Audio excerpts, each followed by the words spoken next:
para mas maintindihan natin at maunawaan natin ang patungkol sa buhay at life is very, dynamic. Hindi natin alam kung ano mangyayari. And even death, it is uncertain, but certain as well. Uncertain, di mo alam kung kailan mangyayari, but it is certain na ito talaga ang tunay na appointment ng tao na mangyayari sa buhay niya. Just like the Bible said. So, bagong lahat, may request everyone again to stand. Magbigay muna tayo ng respeto sa salita ng Panginoon. Nagbabasahin natin sa Psalm chapter 90, verse 12. So, teach us to number our days, that we may gain a heart of wisdom. Shall we pray? Our Father in heaven, thank you so much for this time na ikaw po, Panginoon, ang siyang kikilos sa amin. Isang mensahe na iyong ipapangaral sa aming lahat. At salamat o Diyos sa iyong lingkod ang tumatayo sa harapan. Ito po, Panginoon, ay pagkakataon na ikaw po, Panginoon, ang dumaloy sa iyong lingkod sa magitan ng banal na Espiritu. We thank you, Lord, na patuloy kang magpapala sa bawat isa.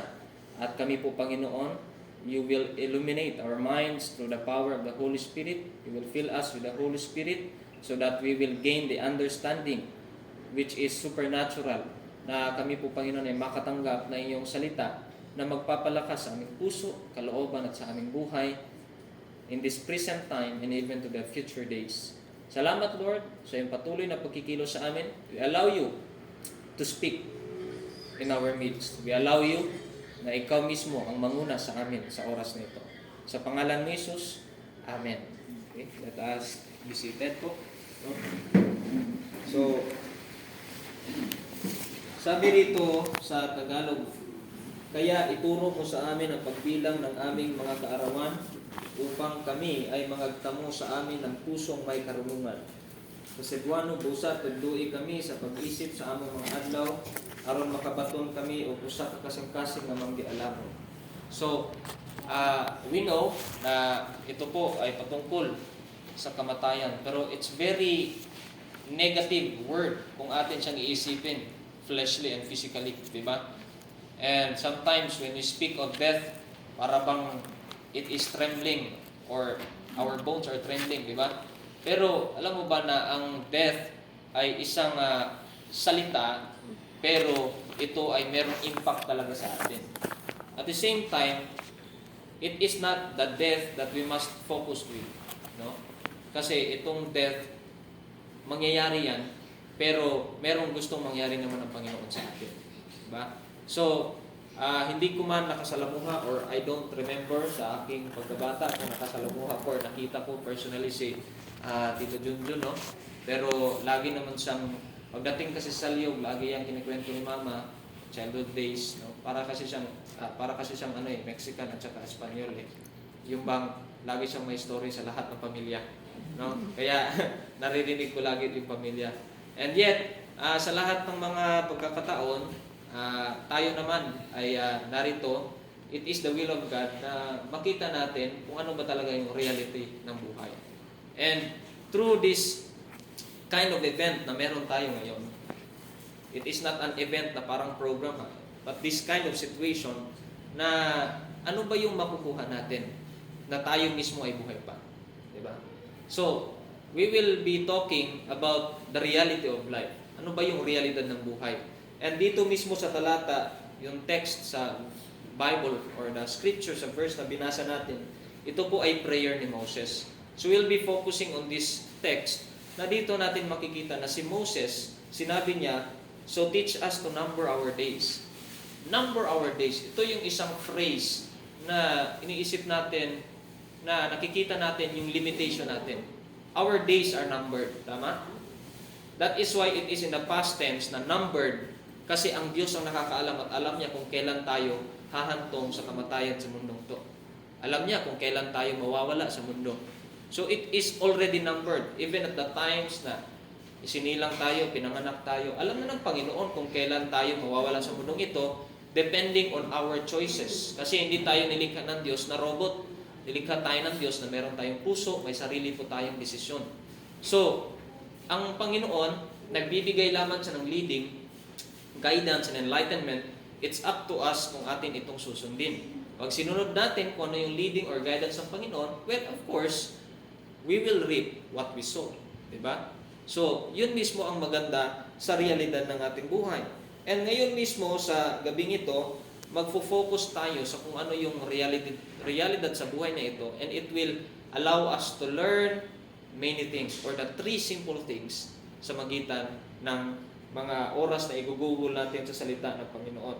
So there are these realities kung makikita natin sa talata that we need to hear today upang habang buhay pa tayo, we will give value to this life. Kasi yung buhay kasi natin, it is very impermanent. Unang-una dyan, ang realidad ng buhay, life is impermanent. Hindi permanente ang buhay. Diba? Minsan kasi, we're just living, para bang living lang, namumuhay tayo, makakain, makainom, matulog, makapagpahinga, or di kaya we have that leisure time with our family. At the same time, lahat ng mga dreams, visions, ginagawa natin. Diba? But, we just seldom na iniisip yung ano ba talaga yung buhay. Di ba? Ang buhay ay hindi permanente. Well, of course, nariyan na yung hindi perpekto ang buhay. No? So, not all things work in our own tinatawag na expectations. So, life is impermanent kasi ang sabi dito, number our days. Our days are being numbered. And life in this world is temporal. Una, life is temporal. Secondly, the world is temporal as well.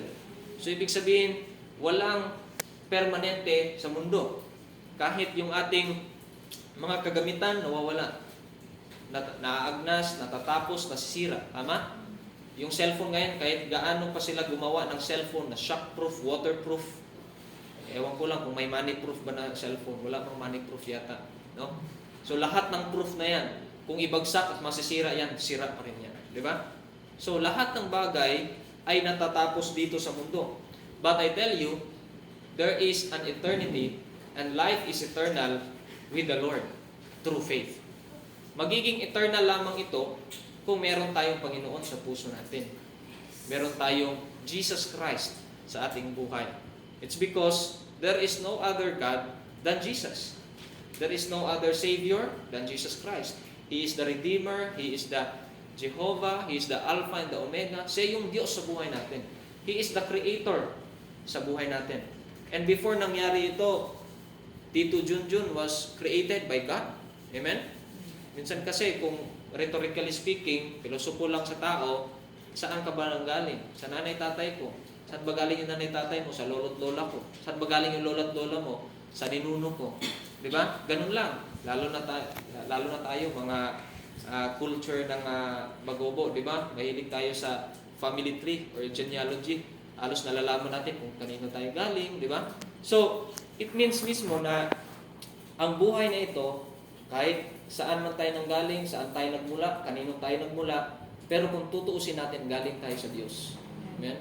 We are created by God, but nagiging impermanent yung buhay because of sin. Sabi ng Romans 6:23, for the wages of sin is death, ang bayad or ang kabayaran ng kasalanan ay kamatayan. There will be a time na darating na talaga ang kamatayan sa atin, even kila Adam, hanggang sa lahat ng mga tao sa character sa Biblia at lahat ng tao sa mundo.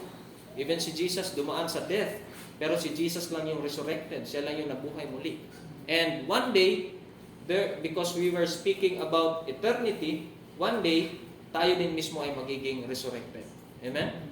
So, ang bawat isa sa atin, let us get a hold of this term na there are 2 types of belief in life after death. Unang-una, resurrection. Ikalawa, reincarnation. No? Reincarnation from the word itself is karne. Ibig sabihin yung flesh.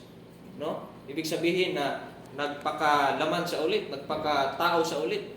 So, I am not just discouraging you to believe about reincarnation, but I tell you what the scripture says, anong sinasabi ng Bible, is to believe about Jesus Christ, to believe in Jesus Christ na siya mismo ay resurrected. Kasi kung reincarnated tayo, ibig sabihin paulit-ulit lang tayo na nandito sa mundo. Amen? Gusto mo ba na paulit-ulit tayo sa mundo tapos patuloy tayo na nag-struggle, naghihirap sa mundo? Di ba? Hindi. So, the better and the best is with the Lord. present with the Lord, but absent in the body man, pero present with the Lord. Ibig sabihin, mas maganda na kasama natin ang Panginoon kasi doon sa Panginoon, laging masaya, kapiling natin ng Diyos na hindi namamatay. Amen? Samantala, sa reincarnation is paulit-ulit ka namamatay, paulit-ulit ka nabubuhay. At the same time, kung ating iisipin bilang isang tao, ikaw papayag ka ba na ikaw mismo namatay ka, tapos nabuhay ka na muli, reincarnated, yung spirit mo daw, o yung kaluluwa mo, lumipat sa isang, lagay natin sa hayop, sa baboy. Tapos yung baboy mo, yung baboy na yon, yung pamilya mo yung nag-aalaga ng baboy na yon. Kasi gusto mo nakapiling mo yung pamilya mo. Yung baboy, inaalagaan ka ng pamilya mo. Ngayon, pinatay yung baboy. Kasi birthday ng anak mo. So, inihaw, kinatay yung baboy. Tapos ikaw, kinain ka ng pamilya mo. Di ba ang pangit pakinggan? So, ibig sabihin, hindi lang siya pangit pakinggan, kundi it is very wrong sa logic, at the same time, sa katotohanan or truth na nagmumula mismo sa sound doctrine ng Bible. So, ang gusto na mangyari ng Panginoon is an everlasting relationship. It is a permanent relationship, connection, and fellowship, at yun po mismo ay doon sa langit. Because tayong lahat, tumatanda po tayo. Di ba? Tayong lahat tumatanda. No? Walang bagay dito sa mundo na hindi naluluma. Tayong lahat, kahit yung simpleng bata, pagdating ng panahon, kahit na ang cute-cute niyan ngayon, kahit ang sarap kurutin, pagdating ng panahon, hindi niya yan masarap kurutin dahil tatanda din yan siya. Di ba? So, I tell you mga kapatid ko sa Panginoon, we can grow old, we will be soon destroyed, or even itong mundo, mawawala dito pagdating ng panahon. But I tell you, kahit na magpa-pass away tayo sa mundong ito, but kung ano mang ini-enjoy natin sa mundong ito, mawawala din, pero mas mag-i-enjoy tayo kung kasama natin ang Diyos. Life is impermanent, that is the reality of life. But on the other hand, on the other face, merong katotohanan na ang reality ng buhay, there is an eternal life. No? So the eternal life can only be obtained through Jesus Christ alone. Yung speak of alone, wala nang kahit ano pa, wala nang kahit sino pa, ng mga bagay sa mundo, even our church cannot save you. The denomination, the name of the church cannot save you. Even ako naririto sa harapan niyo, hindi ako makakapagdala sa inyo sa langit. Only Jesus Christ. So, it may be impermanent yung buhay natin sa mundong ito, pero pwede ito maging permanent and eternal doon sa langit kasama ang Panginoon. Gusto ba natin yan? Diba? So, si Tito Junjun, I believe, pagdating ng panahon, makikita kami, o di kaya makikita natin si Tito Junjun, at doon ay pamilya tayo ng Panginoon. No? So, yun yung mas maganda. Kaysa naman yung reincarnation na paulit-ulit tayo na nalilipat sa espiritu, sa hayop, sa insekto, tapos pag may nakitang ipis, papatayin yung ipis, edi patay ka din. Diba? So, ibig sabihin, nagkakawatak-watak tayo. Whereas doon sa Panginoon, tayo ay nag-iisa at kasama natin, kapiling natin ang Diyos.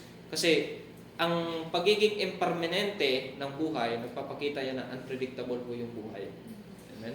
Hindi natin makikita at malalaman kung anong susunod na pangyayari. Di po ba? Even, anong ginagawa natin ito, hindi natin alam kung anong pwedeng mangyari mamaya. Di ba? Halimbawa na lamang, bukas nagpaplano tayo, dahil Sunday bukas nagpaplano tayo na magsimba. Pag magsisimba tayo, alam natin, nagpaplano tayo, pero hindi natin alam kung ano ang pwede mangyari bukas. Gusto natin magsimba, pero may mga pangyayari na hindi natin expected na mangyari. Diba? Sa buhay natin, we are planning na meron tayong appointment, meron tayong gagawin, pero bigla tayong nagkasakit. Diba? Life is unpredictable. Hindi natin malalaman kung ano ang susunod na mangyayari. Pero, nagpapakita ito na kung ano ang hindi natin inaasahan, ay pwede tayong umasa sa eternal life sa Panginoon. So, ang buhay sa mundo, hindi natin maasahan. Kailangan natin magtiwala at umasa sa Panginoon. Amen? Secondly, ang realidad ng buhay, mga kapatid, is life is full of wisdom. So, makikita natin that even though impermanent ang buhay natin sa mundong to, pero ang buhay natin dito, pwede tayong makagain ng wisdom. Diba? And sabi nga dito mga kapatid, So teach us to number our days that we may apply our hearts unto wisdom. Kaya ituro mo sa amin ang pagbilang ng aming mga kaarawan upang kami ay magtamo sa amin ng pusong may karunungan. Busa tudloi kami sa pag-isip sa among mga adlaw aron makabaton kami ug usa ka kasing-kasing nga manggialamon. Mga kapatid, God is the creator of life. Tama? Yun yung na-mention din natin kanina. And the reason why God is the creator of life, it is not just all about His power, kundi ito po ay patungkol sa kanyang wisdom. Siya lang ang marunong na gumawa nito. Siya lang ang marunong na lumikha ng buhay. Siya lang ang marunong magbigay ng buhay. Siya lang marunong lumikha ng tao. Even though kahit gaano pa magiging marami ang lahat ng scientist dito sa mundo, kahit gaano pa katalino, Nobel Prizes, o kahit sino mga matatalinong tao sa mundong to, at sasabihin nila gagawa sila ng tao, pero hindi nila mape-perfect ang ginawa ng Diyos. Di ba? And alam natin, di ba, sa panahon ngayon, ano yung uso ngayon? AI. Artificial Intelligence. Di ba? Gumagawa sila ng Artificial Intelligence, yung mga software engineer, yung mga computer scientist, kasi sila mismo, iniisip nila na pwede silang gumawa at lumikha ng kagaya sa nilikha ng Diyos. But they are called artificial kasi walang makakagawa ng original. Tama? So, ang Diyos lamang ang nakalikha, siya lamang ang marunong na gumawa at lumikha sa mga bagay. Because life is a gift from God. It is a gift of God in which we can learn a lot of things. Amen? And yung wisdom na binigay ng Diyos sa mga scientists na ito, that is also a gift. Amen? Tayong lahat, klase-klase yung wisdom na meron tayo. Hindi lahat marunong magkumpuni ng electric fan. Tama? Kasi kung lahat marunong magkumpuni ng electric fan, edi wala nang bibili ng electric fan. Lahat ng electric fan natin, inaayos na lang. Hindi lahat marunong magturo. Yung iba is called to teach, just like a mom. Dito naman si mom, di ba? Yung iba ay marunong magturo, but they are not tinatawag na highly intelligent enough sa pagtuturo, di ba? Klase-klase tayo ng level, pero hindi ibig sabihin yung level na yan is dapat nating maliitin yung tao, di ba? It's because we have different gifts. We have various wisdom na binigay ng Diyos para sa atin. So that this life, dito sa buhay natin sa mundong ito, we can learn a lot of things. Amen? Just like, for me, for example, hindi ako marunong mag-ayos ng sasakyan.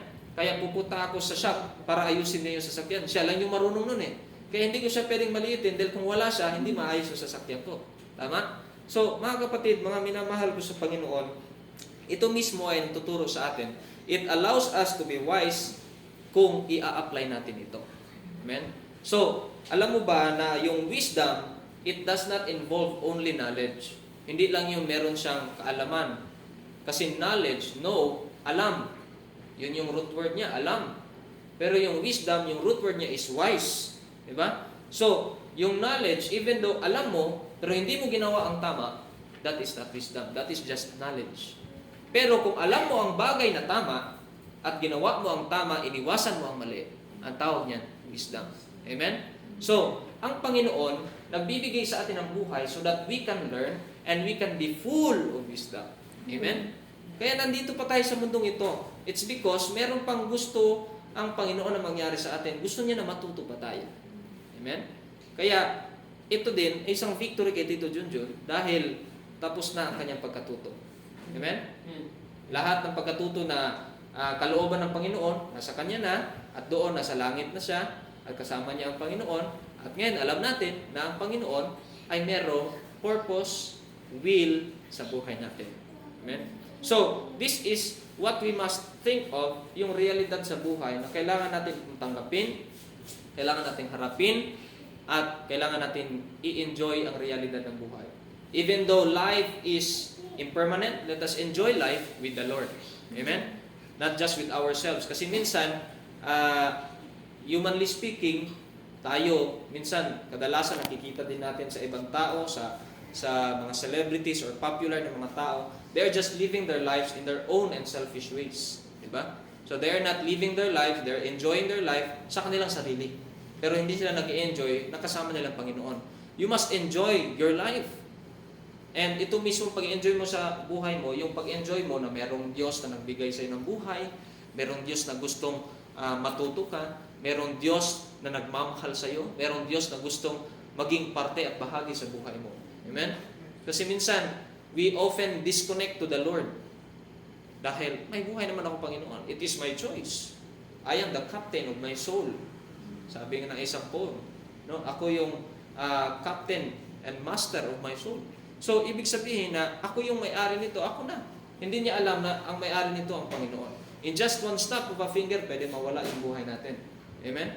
Pero, ang gusto ng Panginoon is, even though it is impermanent, tayo mag-enjoy sa Panginoon, magtiwala tayo sa Kanya so that we can have this eternal life in Jesus Christ alone. At the same time, enjoy natin yung buhay na matututo po tayo. Amen?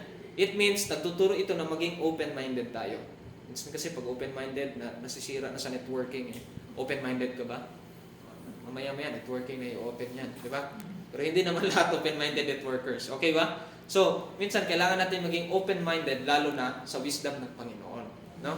Kasi maraming nire-reveal ang Panginoon, maraming vision ng Panginoon sa atin na sometimes we just neglect them. And we just don't neglect them but we often reject them. No?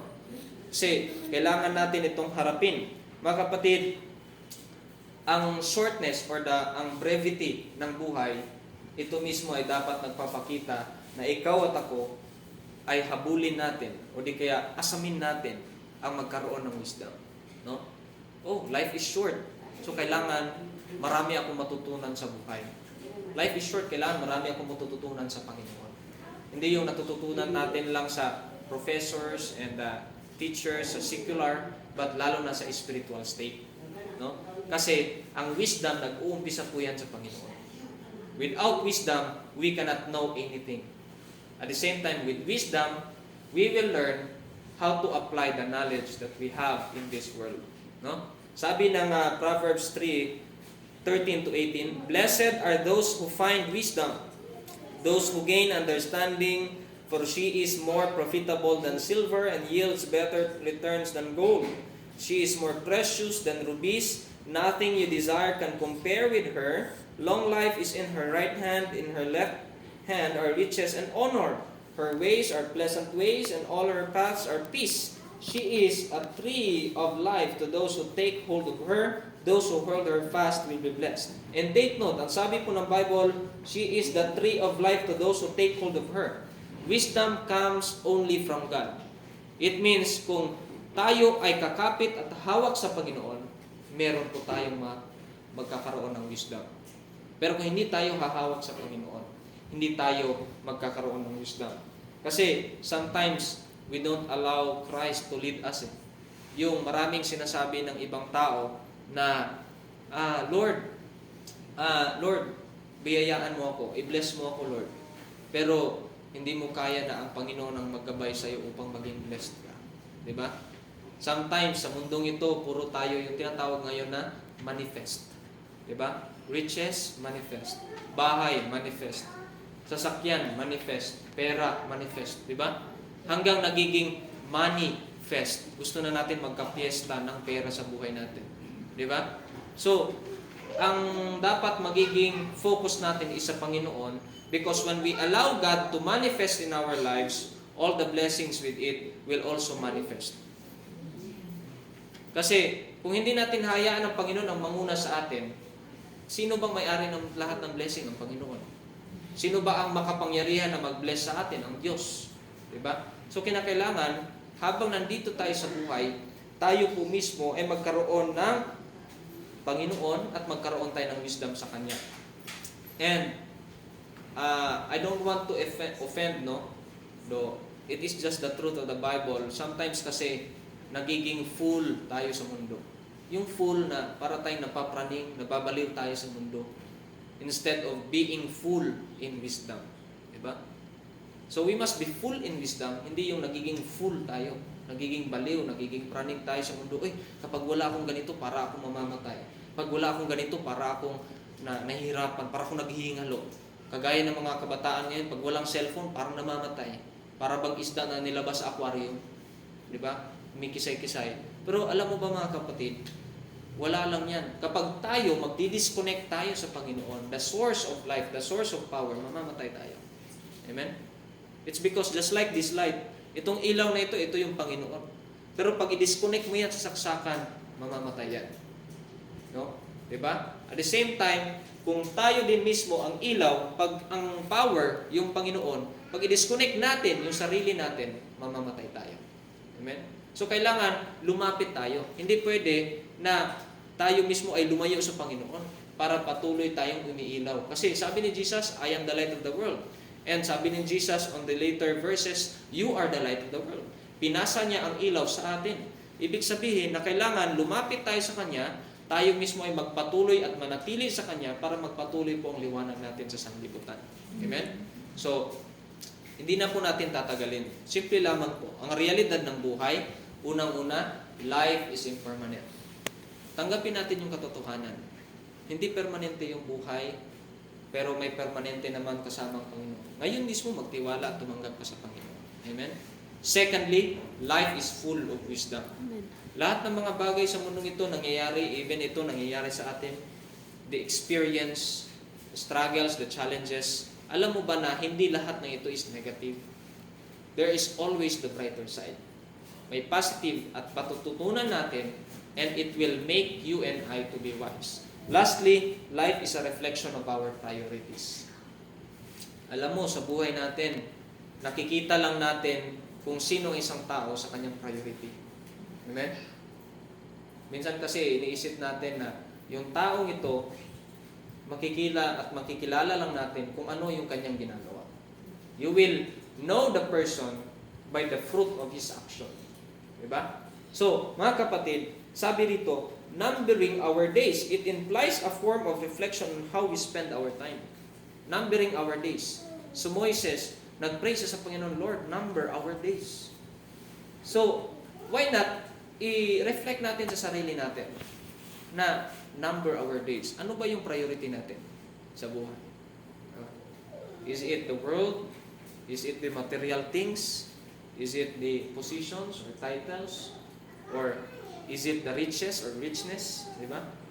Alam mo ba mga kapatid, yung pagiging mayaman, sa Panginoon mayaman na tayo dahil yan kay Kristo.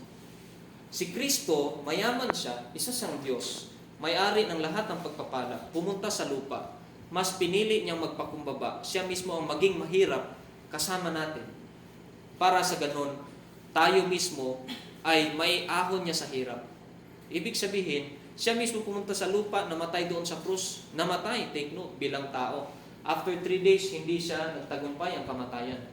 Ang kasalanan at kamatayan, tinalo ni Jesus. Muli siyang nabuhay. Ay nandoon sa langit at pwede siyang pumarito sa ating puso.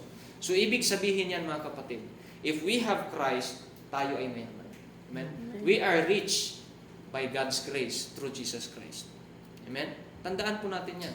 And hindi lahat ng kayamanan patungkol sa material. Hindi lahat ng kayamanan patungkol po sa pera, sa numero sa bangko. Hindi lahat ng kayamanan ay patungkol sa posisyon or titulo. Kundi ang kayamanan nag-uumpisa sa pagkakaroon ng Jesucristo sa puso natin. And that is what we must prioritize in our life. Amen? Kasi ang realidad ng buhay na to, nagpapakita yan on how we live our lives. Paano ba natin sinasapamuhay ang buhay? Paano ba tayo nabubuhay sa mundong ito? Yung lifestyle natin, yung choices natin, yung mga outcomes na ito mismo ang nag-i-experience natin sa buhay natin. At ito ay largely influenced by our own decisions o kung ano yung priority natin. So, mga kapatid, mga minamahal ko sa Panginoon, no? Importante ka sa Panginoon. Special ka sa Diyos. Ang gusto niya lang is magkaroon ng paggabay sa buhay mo. Gusto niyang manguna sa buhay mo. Gusto niyang matuto ka. Gusto niyang makita mo ang limitasyon ng buhay. Gusto niyang makita mo na in spite of the limited or limitation sa buhay na ito, is merong eternity sa Kanya, at merong kagandahan sa Kanya, merong wisdom sa Kanya, merong blessing sa Kanya, merong riches sa Kanya. Amen? As long as we prioritize God. Amen? So, our life, it is very important. When you and I, we will prioritize Christ, we will see the beauty of our life. Amen? Kasi kung hindi natin i-prioritize yung buhay natin, and maglulugmok tayo dahil wala tayong mga material na bagay, down na down tayo. Minsan kasi pag wala tayong material na bagay, wala tayo sa lahat ng mga bagay na nakikita natin sa mundo, it seems like it is the downfall of our life. Na, ang hirap naman ng ganito, wala kang bahay, wala kang sasakyan. No? Alam mo ba, honestly speaking, nakakubo lang kami. Pero in spite of nakakubo, we are just praying. Siyempre, inaasam natin, nagdi-dream tayo, nagpe-pray tayo sa Panginoon. Pero it doesn't mean na magfo-focus ka, maglulugmok ka, ay Lord, ano ba naman Lord? Hindi ganoon. Amen? Kailangan magtiwala ka sa Panginoon, maging happy ka sa buhay mo. Amen? Let us enjoy the life. Let us face the reality of life na ganito talaga yung buhay. Na cycle yan, yung buhay natin mawawala, yung buhay natin magkasakit tayo, gagaling, yung buhay natin pwede tayong isa sa member ng family natin mawawala, pwedeng tayo yung mawawala. Cycle ng buhay yan. Ang kailangan lang natin is tanggapin natin. Amen? Kasi yung buhay na ito, mula po ito sa Panginoon. Kung tayo mismo mga kapatid, sometimes, it is very common na din pala sa atin, no, yung verse na ito. Matthew 6:33. Most of us alam to, di ba? Seek ye first the kingdom of God and His righteousness, and all these things shall be added unto you. So, when we seek God first, when we prioritize God, when we prioritize His righteousness, when we prioritize His holiness, when we prioritize kung ano ang gustong gawin ng Panginoon sa buhay natin, sabi niya doon, and all these things shall be added unto you. I ask you, question, all these things, meron bang makukulang? Wala. Sabi doon, all these things, lahat ng ito, walang makukulang. So, lahat ibibigay ng Panginoon kung i-prioritize natin ang Panginoon. Amen? So, ang blessings, nandun na yun. Handa na yan. Handa na yung ibuhos ng Panginoon. Ang kulang na lang sa atin is i-prioritize natin ito. So, the brevity of this life, the shortness of this life, mga kapatid at mga minamahal ko sa Panginoon, yes, it is the fact. Pero dapat hindi tayo mag-focus nito. Saan tayo dapat mag-focus? Mag-focus tayo sa Diyos. Siya nagbigay ng buhay. Amen? And nagiging short lang ito, it's because of our age, our era, sa panahon ngayon. Dati sa Bible, tumatagal man ng mga tao. Maabot ng 800, 1,000, 1,000 years sila sa mundo. Pero dahil nga sa atin ngayon, hindi na masyadong tumatagal. Alam mo, blessing na pag umabot ka ng 60, tama? Tapos pag lumampas ka pa ng 70, bonus na yan. Pag lumampas ka pa ng 60, 70, 80, talagang extra plus one na bonus pa yan. Diba? And lalo na kung kasama mo pa yung pamilya mo. Diba? So, mga kapatid, mga minamahal, life is impermanent, life is full of wisdom, and life is a reflection of our priorities. So, ngayon mismo, gusto mo ba na sa kabila ng impermanenteng buhay, gusto mo ba na magkaroon ka ng pag-asa sa Panginoon? Magtiwala at tumanggap ka kay Jesus. Gusto mo ba na habang nandito ka sa mundo, is mapunan ka ng wisdom ng Panginoon? Kung gusto mo ng wisdom, seek God through Jesus Christ. Magtiwala, tanggapin mo si Jesus. At the same time, gusto mo ba na makikita mo yung reflection mo sa buhay mo patungkol sa Panginoon? Yung mapapaiyak ko na lang sa tuwa at saya kung gaano at paano kumikilos ang Diyos sa buhay mo? Well, i-prioritize natin ang Panginoon through faith. Amen? Ngayon mismo, hindi ko man kayo ma-memorize yung mga pangalan ninyo, or di kaya kahit man yung iba sa atin, kamag-anak na hindi ko man ma-memorize, pasensya na lang din po kasi minsan makalimutin na din ako. Pero, alam mo ba na pagdating ng panahon sa langit, maaari at pwede tayong magkakasama-sama. No? Kung magkakasama-sama tayo ngayon, it is just the practice na gusto mangyari ng Panginoon. Why do we go to Sunday and praise the Lord? Why do we go and praise, worship the Lord? Why do we listen to the Word of God? It's because that is just a practice. Pagdating ng Panginoon, nandun ang Diyos, nandun na yung Word, wala na tayong hanapin. Doon, magpe-praising and glorify na tayo sa Panginoon. So that is just a practice habang nandito tayo sa mundo. So, while nandito tayo sa mundo, God gave us life so that we can enjoy it with our family. So that we can have relationship with other people. Para tayong lahat, magkaroon tayo ng isang magandang pagkakataon and we will take a hold of this life in Jesus Christ. Amen? So, simple lamang po, no? Kung ikaw ay mawawala ngayon agad-agad, saan ka tutungo? Sa langit o sa ito? Sabi ng Bible, ang kabayaran ng kasalanan ay kamatayan. Tayong lahat makasalanan, tama po? Walang kahit sino man dito ang walang kasalanan.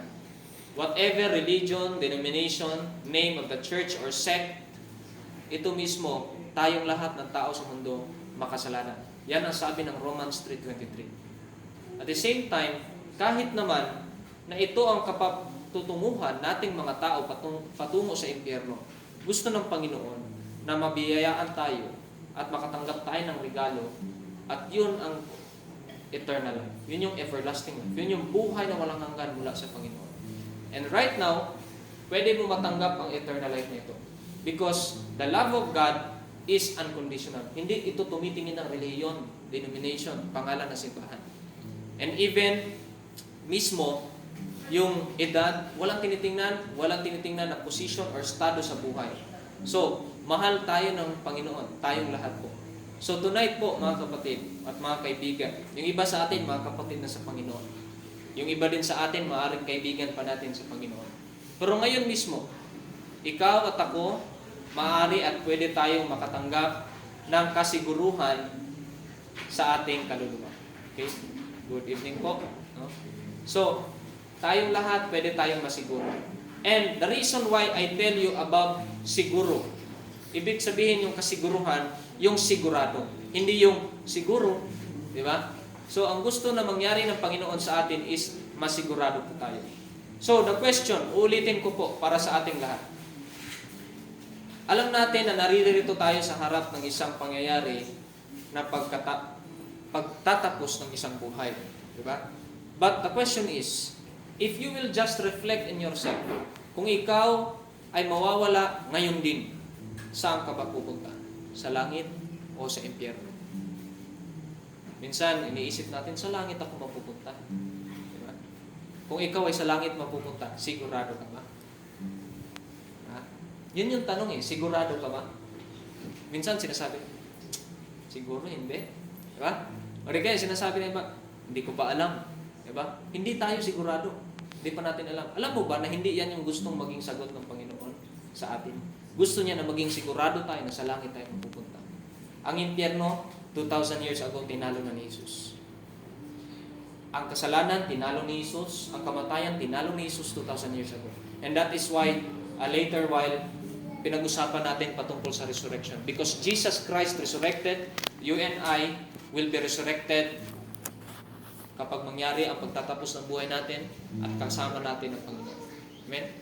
So, simple lamang mga kapatid. Sabi ng Biblia sa Romans 6:23, for the wages of sin is death, yung kabayaran ng kasalanan ay kamatayan, ngunit ang regalo ng Diyos ay ang buhay na walang hanggan mula kay Kristo Jesus.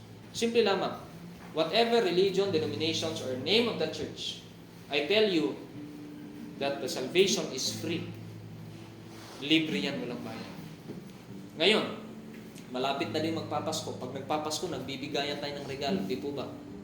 Pag nagbibigay ng regalo, tanong ko sa iyo, yung anak mo, bibigyan mo ng regalo, sisingilin mo siya? Hindi. Kasi regalo yun. Kapag ikaw ay nakatanggap ng regalo, ang tanong, masasaktan ka pag siningilin ng regalo, di ba? O di kaya, pag ikaw ay nakatanggap ng regalo, babayaran mo pa ba ng bigay? Hindi. Ang tawag doon, regalo. Once na regalo, libre yan at walang bayad.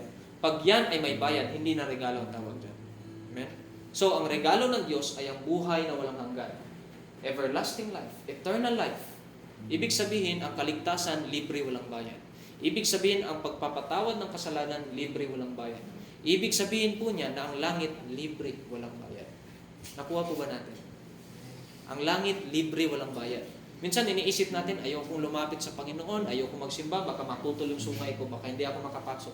Minsan, ayaw kong lumapit sa Panginoon dahil marami akong kasalanan. I tell you, all of your sins, even the sin which is the root and the cause of many sins sa mundong to, binayaran ni Jesus 2,000 years ago. Amen? And also, mga kapatid, kahit anong posisyon or titulo, dapat magtiwala at tumanggap tayo kay Jesus. It's because hindi yan na makapagliligtas sa atin. Amen. Hindi ang kayamanan, hindi ang mga ginawa natin mabuti. Minsan iniisip natin, kailangan maging mabait ka para makapunta ka sa langit. Pag hindi ka mabait, -1. Pag mabait ka, +1 ka. Hindi ganun. Di ba? Pag birthday natin, okay, +1. Thank you God, +1. Paano pag namatay ka, -1? Di ba? So, mga kapatid, ang mga ginagawa nating mabubuti sa mundong ito is just an act of kindness. Pero, yan ay dahil sa Panginoon. Pero hindi yan na makapagliligtas na sa atin. So ngayon mismo, para mas magpatuloy ang mga paggawa ng mabuti, kailangan natin si Jesus. Gusto mo ba na yung pangalan mo maibura doon sa listahan papunta sa impyerno? Gusto mo ba yung pangalan mo na maisulat doon sa Book of Life, sa aklat ng buhay? Yun yung gusto ng Panginoon. Ang gusto ng Panginoon, makasama kanya doon sa langit pagdating ng panahon. And that is why He came here sa mundong ito 2,000 years ago. Mas pinili niyang magpakumbaba. And I tell you, ang Diyos na si Jesucristo, kung hindi siya pumunta sa mundo, Diyos pa rin siya, walang mawawala sa Kanya. Pero mas pinili niyang magpakumbaba.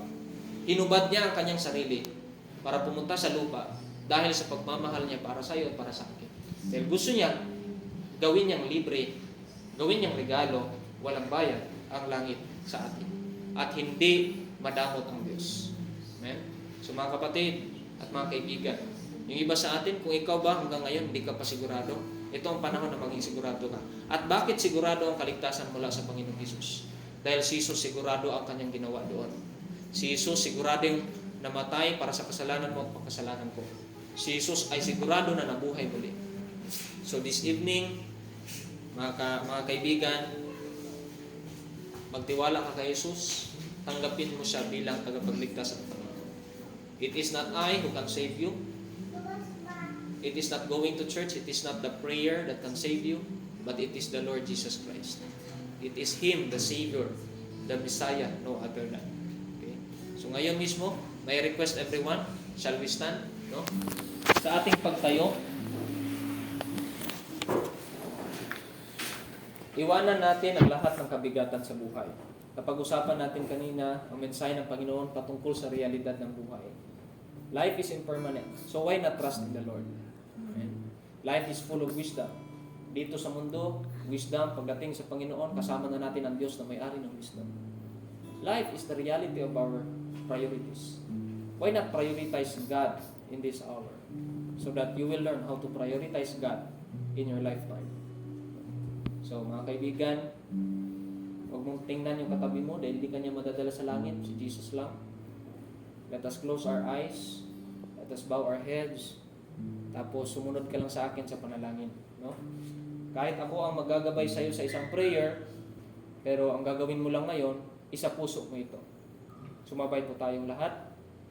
Jesus, maraming salamat sa iyong pagbigay ng buhay sa akin. Ako ay makasalanan sa iyong harapan. Ngunit ikaw, pumunta sa lupa, nagpakumbaba para sa akin. Namatay sa krus, binayaran mo ang aking kasalanan upang ako ay hindi na magbayad doon sa impyerno. Kaya ngayon, nakita ko, nalaman ko ang iyong ginawa. Nagtitiwala ako sa iyo, Jesus.